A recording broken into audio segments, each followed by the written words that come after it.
Okay, welcome everyone. Welcome to, I'm Brian Marcy, and I'm the president and editor-in-chief of Digiday, and welcome to our second Digiday Plus talks. This is a new initiative that we're doing. Like every company out there, we are adapting. Events have always been an important part of Digiday's DNA. We began our existence 12 years ago by gathering together a group of publishers trying to figure out how to cope with a crisis. And here we are now. So obviously we're not having in-person events like everyone else. And what we needed to do was figure out how we adapt our events, and memberships are incredibly important for us. And so I want to thank you for being Digiday Plus members, and please recommend Digiday Plus to your colleagues and friends. So we decided to start Digiday Plus Talks. So what Digiday Plus Talks are exactly what you're experiencing right now. These are weekly Zoom conversations where we bring together top executives to talk about how they are adapting to this new normal, this new reality. So we're going to focus on, important topics across media and marketing and branding. And again, with uncertain times, we really feel like our mission to sort of put ourselves at the center of these communities are more important than ever. And we think that by connecting people, we can provide a real service to the community. So thank you all for joining. I just want to, just a couple of quick things beforehand about what we have coming up. So we're going to be doing the impact on subscriptions. Obviously, I'm going to be talking a little bit about, and Mia will be talking about subscription bump, I think so. And this is something this is a bright spot. So I know for us, like we've seen a bump and that's great. We want to see that continue to grow. So we are going to be talking about that with Mark Campbell, who's the CRO of Tribune Publishing. He also went to LaSalle College High School with me. We graduated together, which is a strange coincidence. And then the next week on April 28th, we're going to be talking about the impact of all of us being quarantined at home has had on streaming. There's obviously this accelerates a lot of trends, and streaming is another trend. And so we're going to have the GM of CBS News Digital, Christy Tanner, to discuss that. So look forward to that. Finally, one of the other things that we're trying is this is a show I'm hosting. I mean, it's also on Zoom, but again, it's really interactive version if you think of almost like a podcast. And we're calling it the new normal, and we're also focusing on the how people are adapting their business. We're just going a little bit more micro. So we're going to have Aaron Kissel, the Chief Product Officer of Politico, to discuss and to show us what Politico is doing when it comes to adapting their own in-person events business. This is something we are very interested in. Politico has turned on a dime and has moved all of its in-person events into virtual versions. So Aaron and I are going to discuss that. That's at 12 p.m. on Friday. And finally, in the adapting world, we've got our Amazon Strategies virtual forum coming up. That is April 20th to 24th. This goes across Digiday and our sister brands, Glossy and Modern Retail. This is going to be a week-long event because if you don't need to do it at a specific location, you don't need to do it all at one time. So we're going to do it mornings through that entire week. Please do check it out. It's going to be a great event. It's digiday.com/events. Okay, so I want to get things started by talking about some key trends that we are seeing and we are tracking when it comes to the diversification of revenue. I mean, the biggest one is that this crisis it's a great accelerant, right? And so, when we talk about people adapting, if you haven't already started that adapting, the chances are you're going to be playing catch up, and they're not great. Your chances aren't great at executing it. So, if you had already been on the road to membership and subscription, this is a chance to accelerate that trend. If you've already had like, a nice start in commerce, it's a way to accelerate it. But the key is that this accelerates existing trends. The other one is that we're seeing is the reality is publishers are seeing 30% plus declines in ad revenue. This is just based on my own conversations with CROs.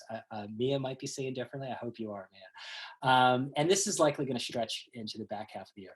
Nobody knows what's going to happen with all these programs that are being pushed out. There are obvious cancellations when it comes to the travel industry and other hard-hit industries. And there are some industries that are spending more in advertising. But a lot of programs are getting pushed back. A lot of campaigns are getting pushed back. And this is going to be very complicated because a lot of advertisers are not really sure what their businesses are going to look like in the second half of the year. They don't know what their supply chains are going to be able to supply products. They don't know what the economy overall is going to do. There's a lot of talk about reopening the economy. I think some people are hoping for some kind of V-shaped recovery where we just forget about the new normal. It's going back to the old normal. But it looks pretty clear that this is going to last a long time and it's going to scar the overall economy. And advertising is always, the first to go and the last to come back. That's just reality. The other thing is more tactically, keyword blocking of coronavirus stories is absolutely an issue, but there are bigger structural problems in this ad market when you talk about this uncertain economic environment. So keyword blocking we'll talk about it a little bit here with Mia, is definitely hitting publishers. But at the same time, there's a larger problem that's going on in the overall economy. A couple bright spots. Commerce, while it is suffering, is on, Amazon and Walmart cutting commissions for non-essential goods traffic. It can be a bright spot. I think Mia will talk a little bit about that. But yeah, I was told the other week that in like consumer electronics, this large publisher had been seeing 15% commissions and that went down to 3%. Now that was sort of painted as temporary, but the reality is once something, we all know this with CPMs, they only go one direction, right? They don't bounce back. So, this CRO was telling me he does not expect all of a sudden Amazon to say, hey, good news, it's back up to 15%. It's likely going to be cut quite a bit going forward. And that's sort of reality. So we're hearing a lot about publishers going direct to retailers and trying to get out of depending on Amazon in particular. And the final one is, subscriptions are an undeniable bright spot when it comes to the impact and the acceleration that we're seeing. Europe in particular is seeing sharp rises. According to Piano, overall in their base, like, US, they're seeing rise as much as 63%. So that is absolutely a positive sign. So to get things started now, I want to kick it over to Mia Libby. Mia is the CRO of the Daily Beast, and she's going to be walking us through a presentation about adapting in this crisis and how Daily Beast is accelerating its own revenue diversifications. And just a reminder, as Mia is going, please use the Q&A function if you can. I'm going to be monitoring the Q&A function and going to use that for the basis of a conversation with Mia directly after a presentation. So I want to give it over to you, Mia. Okay, thanks. You can hear me? Yes? Okay, thank you for having me. Welcome to my home. How weird is this? Okay, I'm happy to be here today.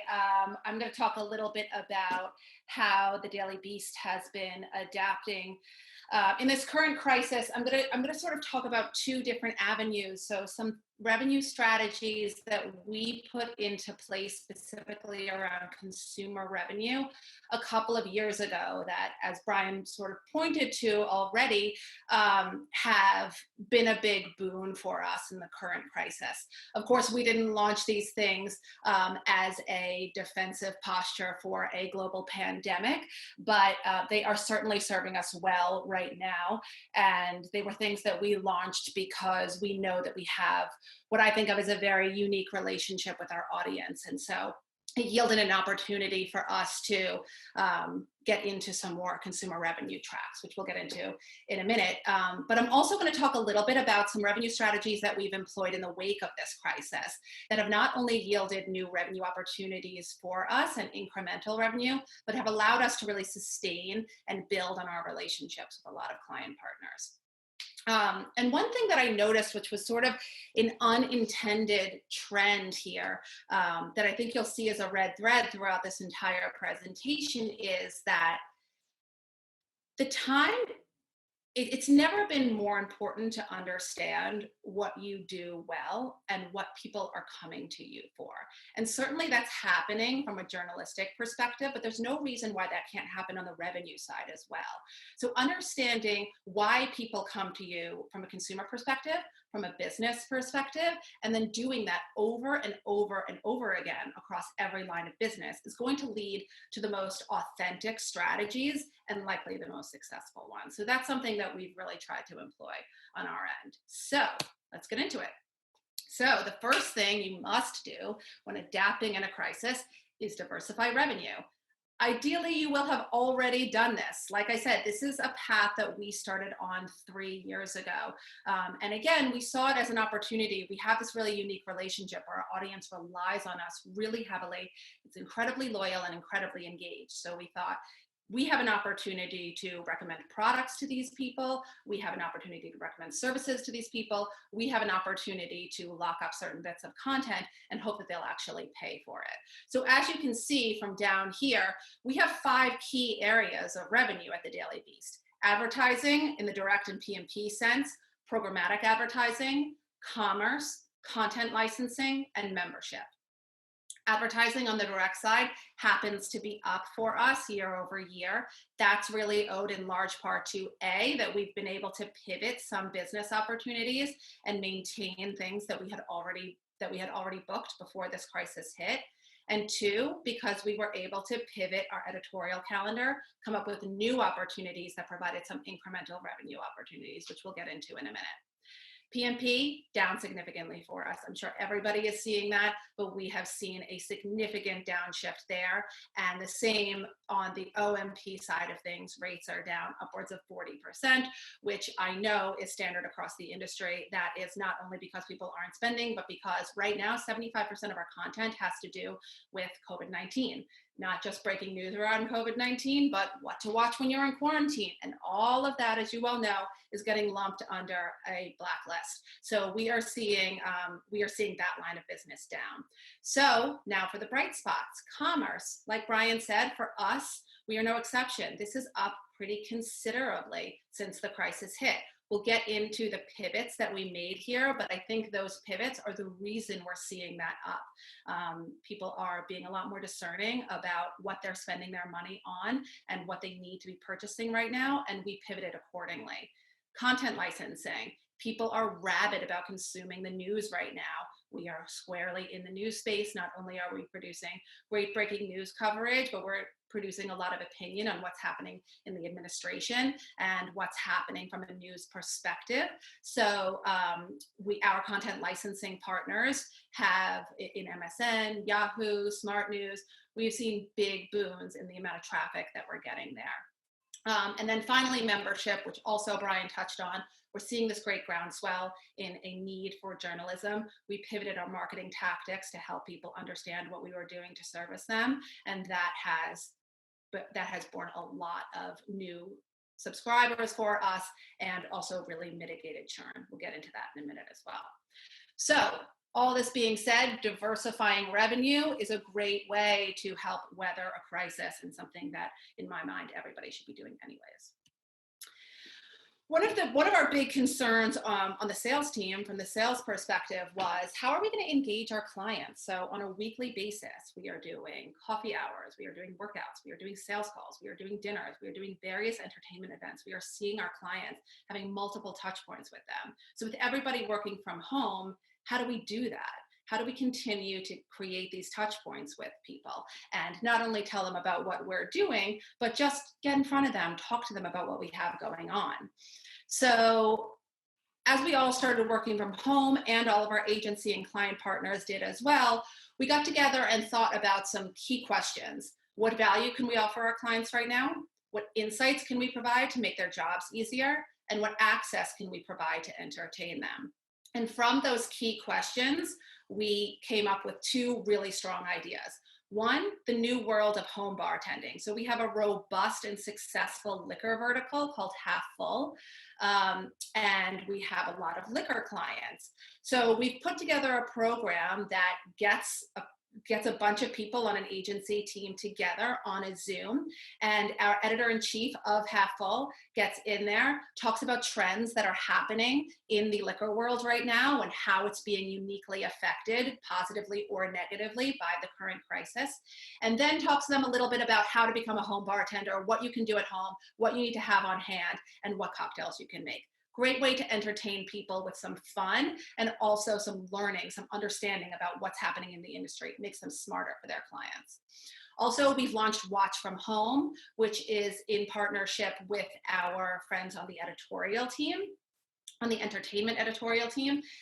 And so Marlo, our editor-in-chief, comes into the Zoom with lots of different entertainment clients, talks about, again, key trends that he's seeing in the entertainment space, how he thinks this pandemic is going to have a long-term effect or a short-term effect on entertainment, and then also talks about the things that he's watching. So again, we're providing this fun access for people that they don't normally have, but also giving them insights to make their jobs better, easier, and make them smarter for their clients. This is another important one, be flexible. This is different for every single business, but we personally are using this as an opportunity to solidify ourselves as partners who understand our brand partners' business. So understanding the unique challenges that they're going through right now and how we can help them. So we are focused much more on the long-term relationship rather than short-term gains. An example I'll use here is that we have a large travel client who ended up having to cancel a non-cancelable campaign. We went back and forth on this. Do we let them out of it? What do we do here? That travel client has nothing to run right now. They have no assets that work right now. And so, be it a very painful decision, we decided to allow them out of it because we were looking at the marathon of that relationship versus the sprint. Again, a really painful decision to make, but ultimately we felt that that was showing some flexibility there was a really important thing for us to do as long-term partners. We're also thinking about ways that we can offer more value in the interest of their business and giving them a really successful campaign. We know that most of our brand partners need to stretch their dollars further than ever. And so what can we do to make those campaigns extra successful for them? Something that I'm trying to impart on my team and think about a lot is that in a global crisis like this, our business is certainly not the only one affected. Everyone's is affected drastically and in unique ways. So understanding and grasping what's happening in their business makes you a really strong client partner there. Finally, truly the most important one here is pivot. Nothing is the same. Truly everything is different. The first thing, those editorial calendars that we roll out on January 1st at the beginning of every single year, those are rendered completely irrelevant. We got to work right away on creating opportunities that reflected the world's new reality. So you'll see some of those at the right. Editorial has worked with us to launch a program called Only the Essentials, where we're highlighting the essential workers who are making our lives livable right now, the people who are working in grocery stores, the mailmen, the pharmacists. So we also launched What to Watch. We launched What to Rewatch. These are programs that reflect our new reality. People are home much more. They are looking to engage with entertainment in a way that they never have before. They are looking to get back into shows that they used to watch. So providing them with that service of, here's what we're watching right now. Here's what you should be thinking about, versus South by Southwest coverage or anything coming up, because we have no idea when the world's going to go back to normal. We also worked on developing opportunities that give back to afflicted communities. So again, going back to our Half Full vertical, bartenders are an incredibly afflicted community. Not only do they have the opportunity to practice their craft right now, they have no way of making money. All bars and restaurants are closed right now. So we developed a program that allowed us to work closely with bartenders, get money in their hands immediately while providing mixology and bartending lessons for people at home, and bringing some brands in on that experience and really making them the hero of the whole program. Proactively turn live events into digital ones wherever possible. This has certainly allowed us to capture some revenue that would have left. And we're lucky in that has worked for us. I think people are really hungry for content right now. And if they were willing to attend your event live during a really busy schedule, they will likely be open to attending a digital event at home. So think about ways that you can transition anything that you had live into the digital space. And then really one of the most important things, we've been rethinking our marketing tactics for our lines of consumer revenue that highlight what matters right now and what people really care about right now. So I touched on this with commerce, but immediately we pivoted our editorial strategy with Scouted, our commerce vertical. So instead of leaning on our original editorial calendar, we started to think about the things that people need right now, the people that things need to buy to make their lives better, to make their lives easier. You're working from home, you need a good desk chair, you need a proper desk, you need some good lighting. We can make recommendations for all those things. You're working from home, you need a professional outfit that's comfortable. You are cooking more than ever. You need some new pots and pans, you need some new knives, you need some things to cook with, you need some cookbooks. You are bored, here are some books to read, here are some crafts to do. So we immediately pivoted there. And like I said, we have seen commerce grow exponentially as a result of that. Also, on the membership side, we pivoted a lot of our marketing strategy to help people understand that we were doing them a service by leaving all of our breaking COVID-19 news open. And so we really trumpeted that, and then took an opportunity to say, but that doesn't mean that membership is not still incredibly important to us. Here's why. And because of that, because we were able to sort of transition that story and help people understand why we're doing what we're doing and why we still need their support, we saw a huge boom in that line of revenue. So in summary, these 4 key main takeaways: always be planning for the unknown crisis. It's late for that. It's late to be telling you that now, of course, but we should, even in good times, we should always be planning for what's to come. Hold on, let me move this so I can see. Okay. Provide value to partners. So people are still hungry for knowledge right now and hungry to learn in the absence of their normal lunch and learns, their normal meetings. So what value can you provide to them to help make them smarter?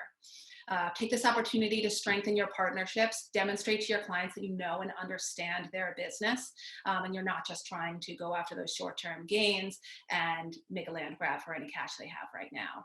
And then finally, the most important thing, rethink literally everything. Rethink the way you do business, rethink what you're putting out there for the world, rethink what you're doing for your consumers, rethink what you're doing for your B2B partners. And I think it's that mantra that has allowed us to sort of help survive here, because nothing is what we thought it was. So I'm going to stop sharing now. Okay. Okay. Yeah, that was wonderful. Thank you very much. Yeah. So I didn't coin this, but I think it was Wolfgang Blau at Condé Nast that talked about BC and AC, before Corona and after Corona. Just in percentages, what was the revenue portfolio before Corona with these main buckets, and what do you think it will be after Corona? Meaning, like, you've seen shifts, right?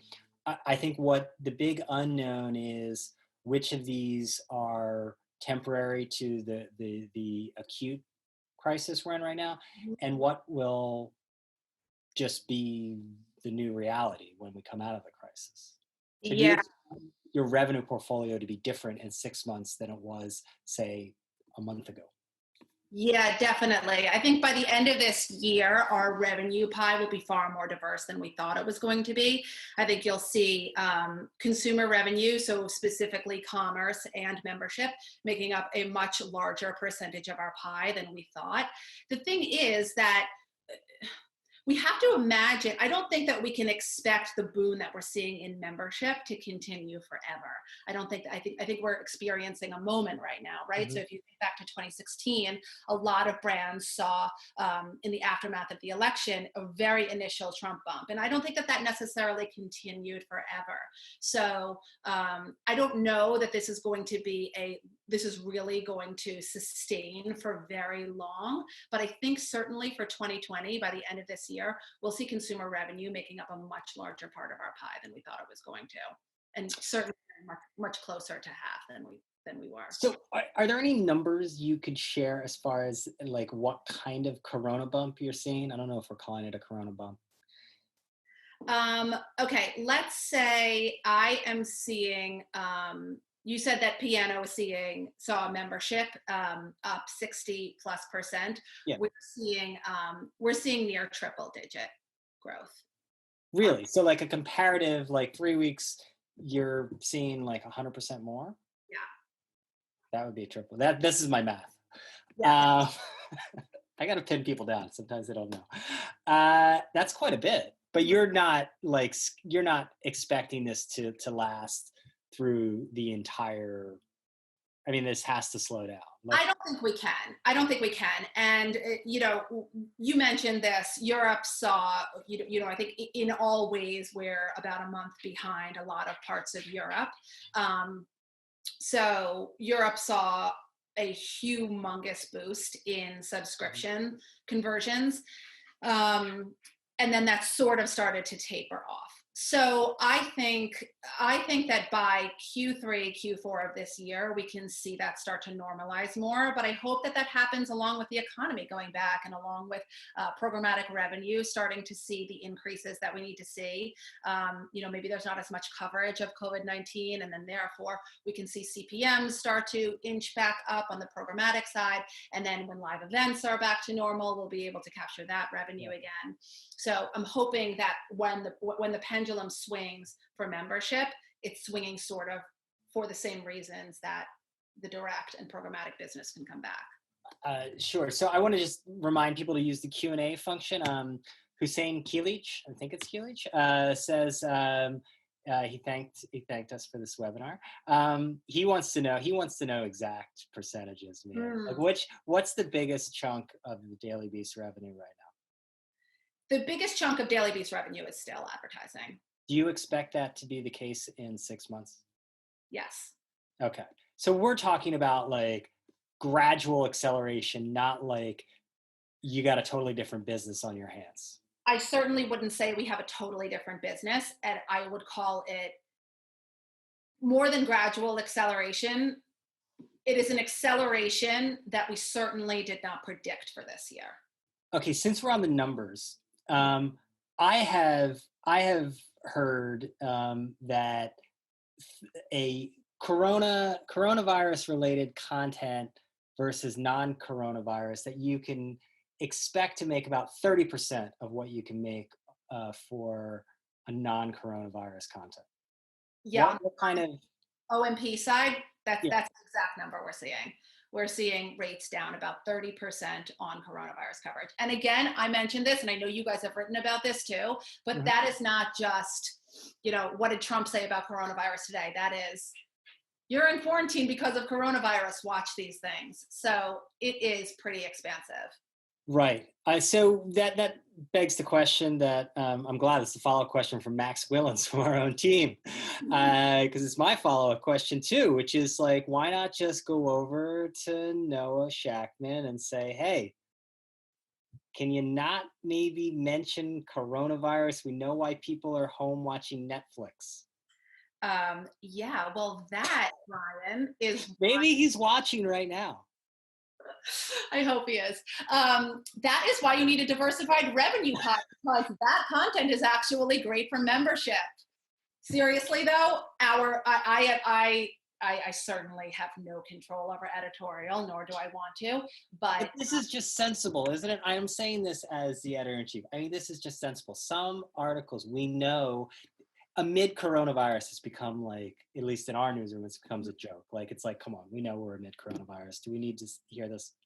yeah, I mean, we've definitely seen a pulling back of that. I think it had to be said in the beginning. We've definitely seen a pulling back of that. But really, I mean, I am appreciative of the amount of coronavirus content we have right now, even though from an advertising perspective, we can only monetize that. Um, we can only monetize that, 7 cents on the dime. But I I know is one of the reasons why we've seen such a boon on the membership side. And frankly, the value there is so great that it's worth it. So Carla Zanoni asked about, like, if you could be specific at all about increased impressions on coronavirus content.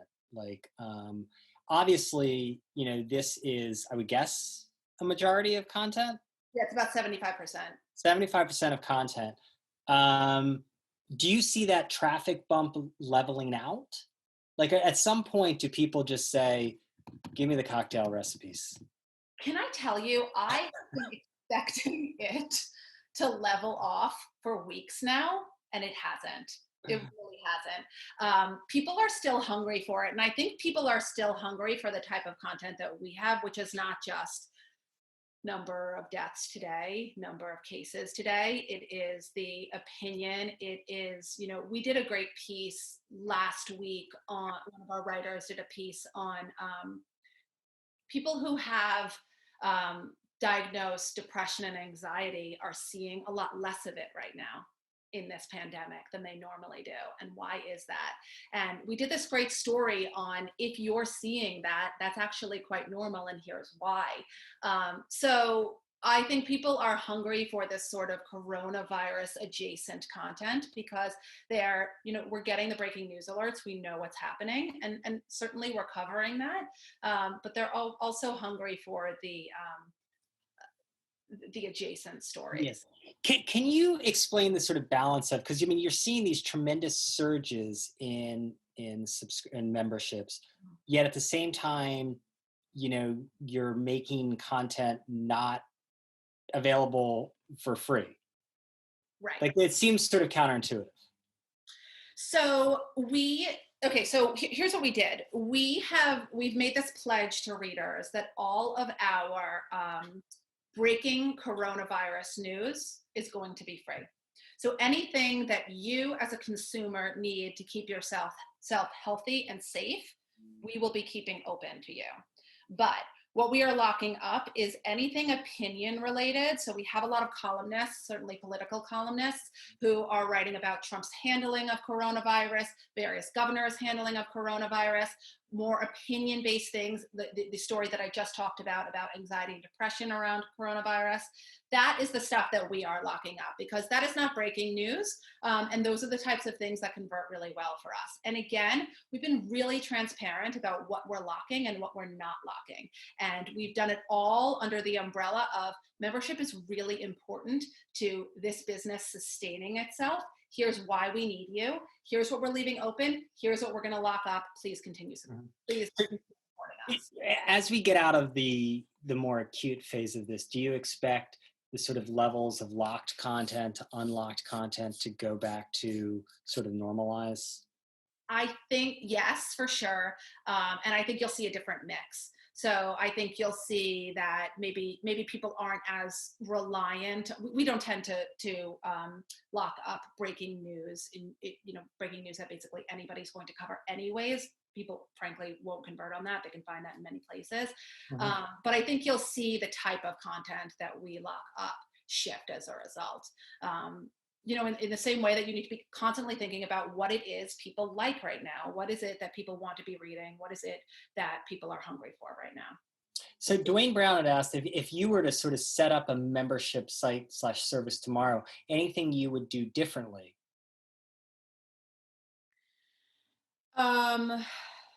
What would I I? mean, like maybe just like, do you think that the changes that you're seeing right now, will this cause the Daily Beast to change its approach to memberships when we're fully in the AC era?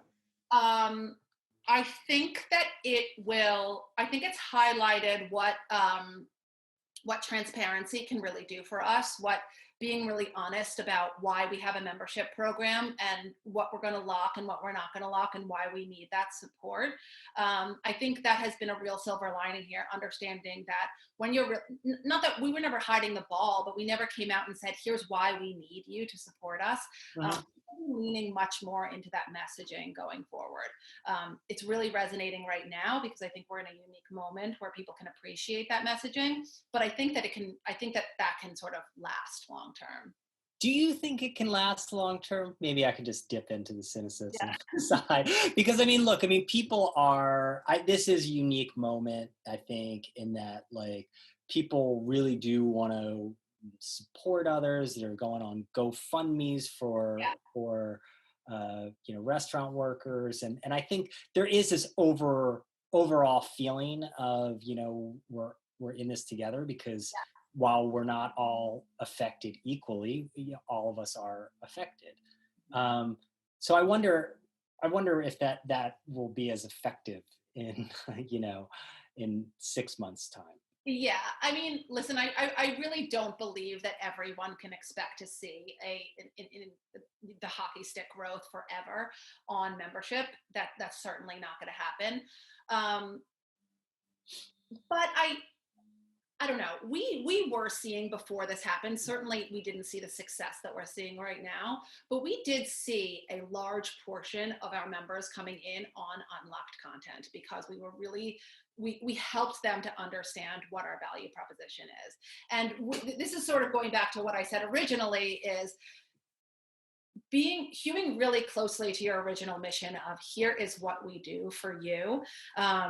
I think that has served us really well in the current climate, and I think we'll have to continue to double down on that going forward. But going back to your original question, Brian, I think it's going to change the way that we look at locked content for sure, because locked content is still a really, really significant driver. And we've been doing a lot of tests lately to try to understand what converts, because we need more locked content and diverse types of content to convert for us.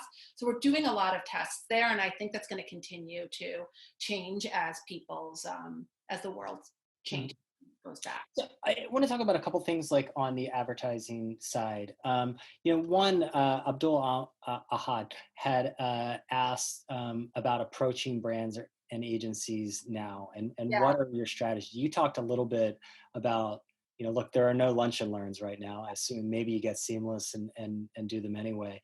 But what are can you go a little deeper into the strategies that you've had, that your team has had with as far as just connecting with ad buyers? Yeah.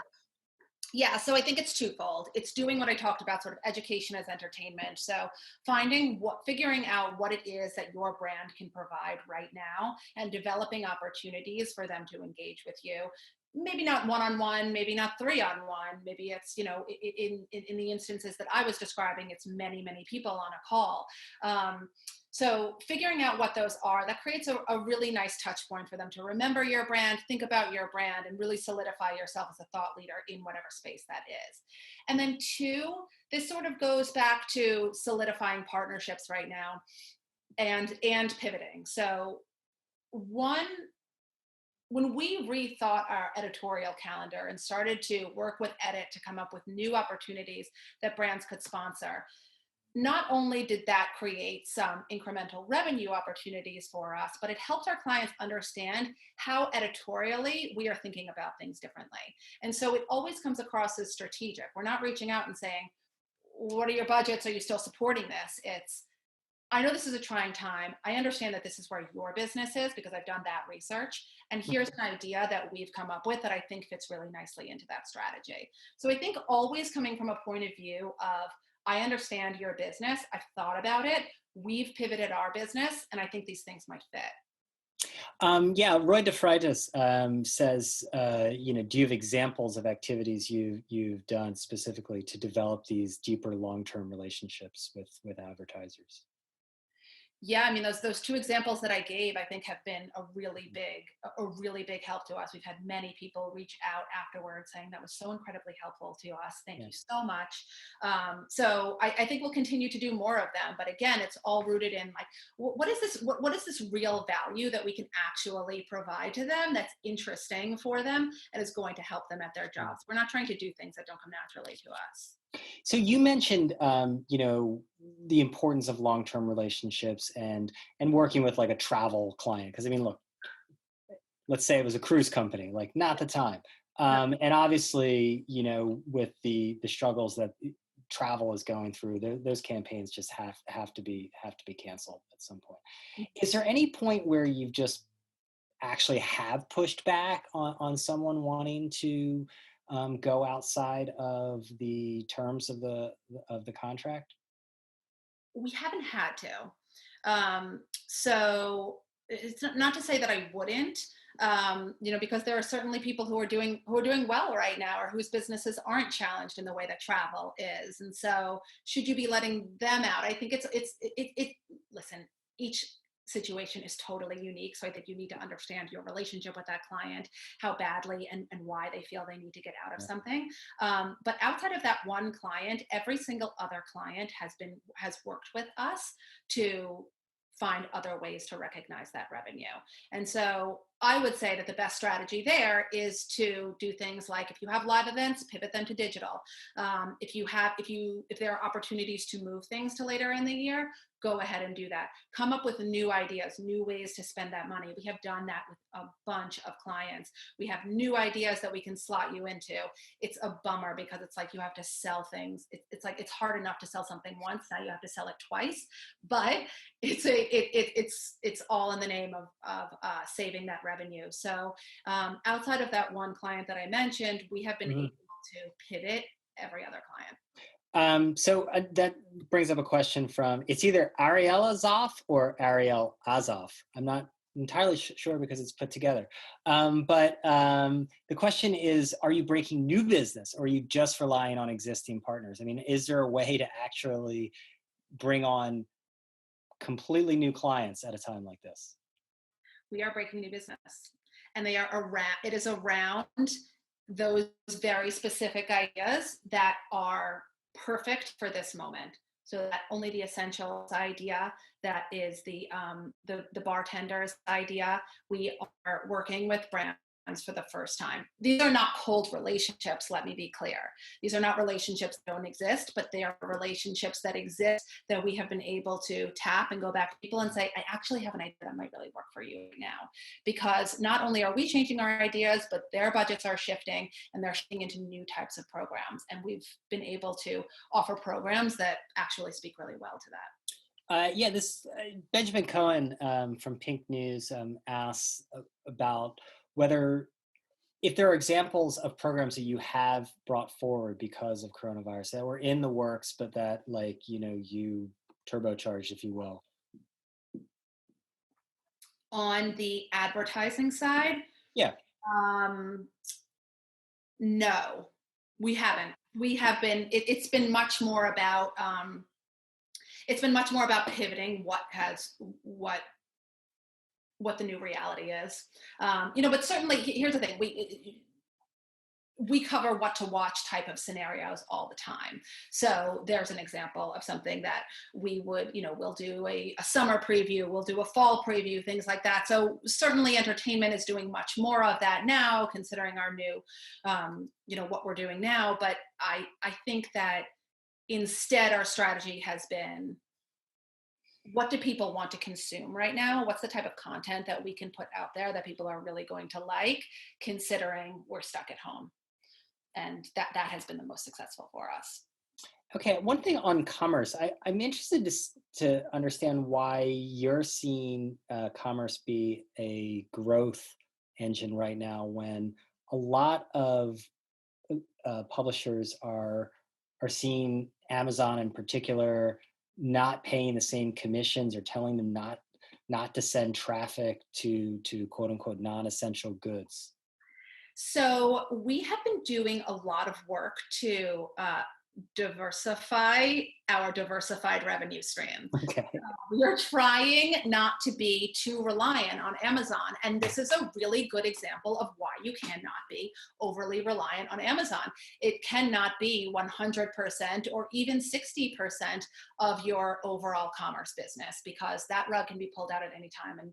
And as we see, it is happening now. So there is a lot that we have done with one-on-one relationships with brands and with various affiliate partners to um, be really diversifying away from Amazon. Of course, we are still sending traffic to Amazon, and we are still getting a portion of our revenue there. But especially in light of this, we have been working really hard to continue to diversify that specific revenue stream away from Amazon. One bit of a tactical question on subscription growth from Justin Eisenbahn is whether this growth is over-indexing in monthly versus annual. I like this question. Oh, great question. It's over indexing in annual. Okay, so this is not like people taking up $1 offers or something. That's actually a great question that I should have mentioned. That should be another really big part of your strategy right now, is getting as many people into annual as possible. So there are ways to do that with decoy offers, 2-year, and then maybe most people go into the middle option, helping people. For those who do not know, explain the decoy offer. So there are three. Most places will have 3 offers, right? So monthly is $4, $4.99 in our case. Annual is $35, and then there's a 2-year option as well. So in our case, that's $65. Most people do not choose the 2-year option, but that's called a decoy offer. The idea there is that psychologically, people see that offer, they may not be willing to get on board for 2 full years, but it actually makes $35 for 1 year seem like the best possible deal. Yeah, although some do. I think this is what they said with Trump when he assassinated that Iranian guy, that the decoy offer was to kill Suleiman, but he went for it. Yeah, yes, it's true.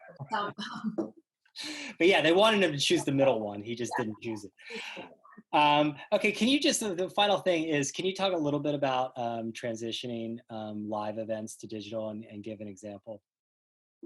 You're probably the expert on that, Brian. Well, I could go on for hours about it, but I'm interested in your case. I'm looking for tips, Mia.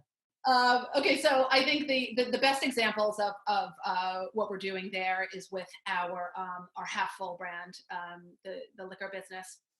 We do a ton of events, like close to 100 a year, and a lot of them are for the trade. So helping them to understand, introducing them to new product launches that some of the spirit houses are doing. So we are working on transitioning some of those events to bartenders who are at home, helping them to, sending them bottles, getting them to taste these things at home, try these out at home, and then sort of get together and talk about it with a brand ambassador.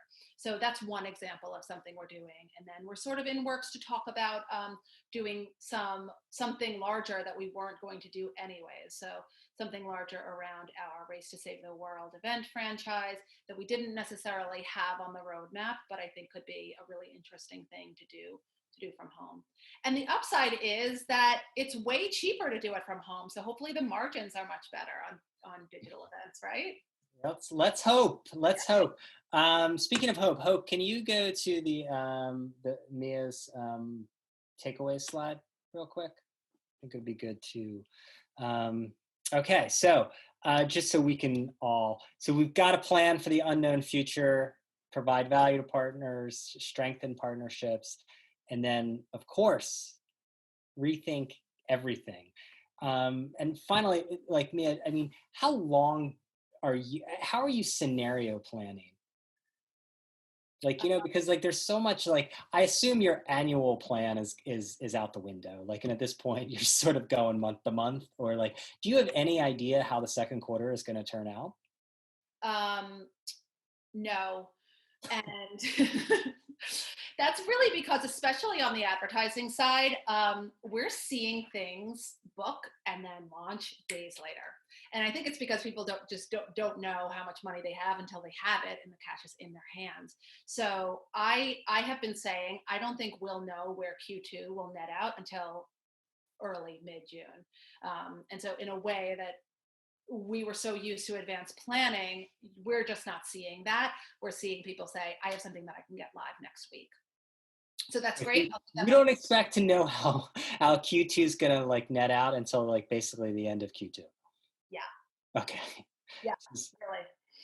Okay. I'm sort of, to answer your question, the things that I'm scenario planning, the ways that I'm looking at it are